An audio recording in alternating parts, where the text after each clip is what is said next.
नमस्कार। वीडियो शुरू करने के पहले एक बात कहना चाहता हूँ। एक रिसर्च से पता चला है कि जो लोग अपने माता पिता, दादा दादी यानी बुज़ुर्ग जो हैं, जो अब इस दुनिया में नहीं रहे हैं, उनको यदि याद किया जाता है प्रत्येक दिन, तो व्यक्ति की आयु बढ़ती है।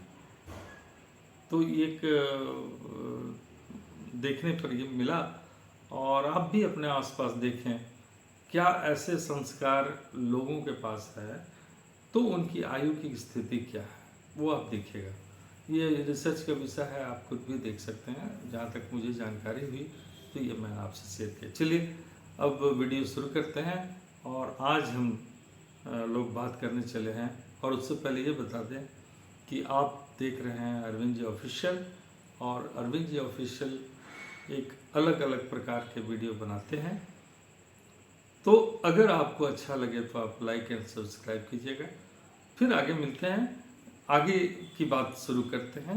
और आज हम लोग बात करने चले हैं कि जेडीयू के सांसद आज सीतामढ़ी से देवेश चंद्र ठाकुर, जो अभी एमपी हैं, एक बड़ा अजीब सा बयान उन्होंने दे दिया है। और ये भारतीय लोकतंत्र के लिए शायद ये एक पहली घटना है जो कि इस प्रकार की स्पष्ट दुर्व्यवहार कहेंगे किसी समाज के प्रति। तो उन्होंने कहा कि मुस्लिम और यादव और मुस्लिम को ससम्मान हमारे यहाँ स्वागत है, आए, चाय पिए, मिठाई खाएं और जाएं। किसी काम के बारे में ना कहें, हम उनका काम नहीं करेंगे। तो ऐसी बात एक लोकतांत्रिक पद्धति में ये बिल्कुल एक अजीब तरह का एक स्टेटमेंट है। और मैं नहीं समझता कि पूरे इंडिया में शायद किसी ने कहा हो। भावनाएं लोगों की अलग अलग हो सकती हैं, लेकिन इस तरह से खुल करके। और उसके बाद उन्होंने और भी समाज के बारे में कहा, कुशवाहा समाज के बारे में उन्होंने कहा कि वो स्वार्थी एंड सेल्फिश हैं, और उनको शिकायत गलवार समाज से है, जसवाल समाज से है, और अन्य प्रकार के समाज से है कि भाई उनको वो वोट नहीं दिए। तब सवाल उठता है कि ये देवेश चंद्र ठाकुर एक वर्ग से आते हैं, तो ब्राह्मण वर्ग से आते हैं, और सीतामढ़ी में स्वर्ण उतने हैं नहीं, और उन्होंने 5,15,000 वोट पाया। स्वर्ण उतने हैं नहीं तो ये वोट मिला कहाँ से, ये भी तो सोचना होगा। मुझे इस बात की चिंता बिल्कुल नहीं है कि लोग उनके बारे में क्या कह रहे हैं, लेकिन ये सोचने की बात है कि विगत इन 10 सालों में जातिवाद, सोशल इंजीनियरिंग चुनाव का एक माध्यम बना, और उस माध्यम के जरिए लोग चुनाव जीतते हैं, और उसके बाद अनाउंस करते हैं इस बात को लेकर कि हमारे राष्ट्रपति दलित हुए हैं, हमारे राष्ट्रपति आदिवासी हैं, हम इतने ओबीसी को हमने ये बनाया है, और ईबीसी के लिए 10% आरक्षण हमने दिया है। ये नाना प्रकार, यानी कि हर जगह कास्ट कास्ट कास्ट कास्ट ही आ रहा है। ये भूचाल का संकेत है, भूचाल का संकेत है।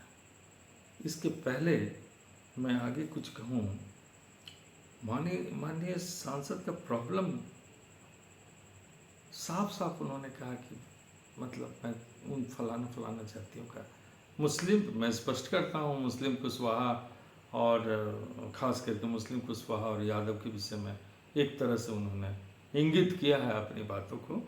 तो ये मतलब आप सोच सकते हैं कि किसी और रिजिम में हम 70 साल से हैं, किसी ने आज तक नहीं कहा कि ये बहुत बड़ी घटना है। ये छोटी घटना नहीं है। इसको आप दूरगामी परिणाम भी इसके होने वाले हैं, दूरगामी परिणाम होने वाले हैं। तो अब सवाल उठता है कि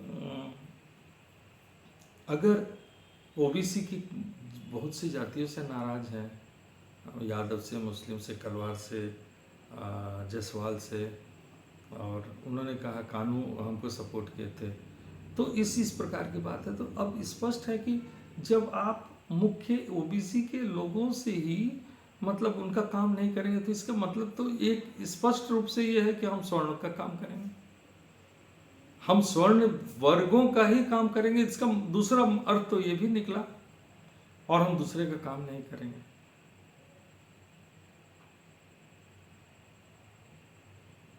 अब सवाल उठता है कि क्या नीतीश कुमार के वोट, जो मुस्लिम वोटर है, उसको वो दूर करना चाहते हैं क्या? यानी दूसरे अर्थों में हम ये कह सकते हैं कि नीतीश कुमार जी के जो कोर वोटर में एक मुस्लिम वोटर है, महिला वोटर तो है ही, मुस्लिम वोटर है, उसको उससे दूर करना चाहते हैं। क्या वो बीजेपी के पिच पर खेलकर जेडीयू के मुस्लिम मतदाताओं को दूर करना चाहते हैं?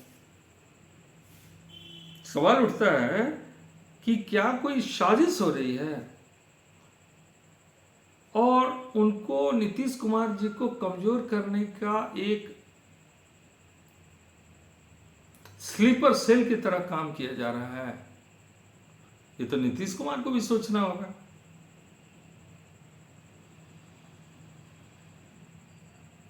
दूसरी बात एक क्षण करके ये भी मैं अपने हिसाब से मैं सोच रहा हूं कि जब इस तरह की जाति व्यवस्था की बात खुलेआम जब हो रही है, तो क्या जेडीयू के अगड़े सांसदों को एक गोलबंद कर बीजेपी में शामिल कराने की साजिश तो नहीं है?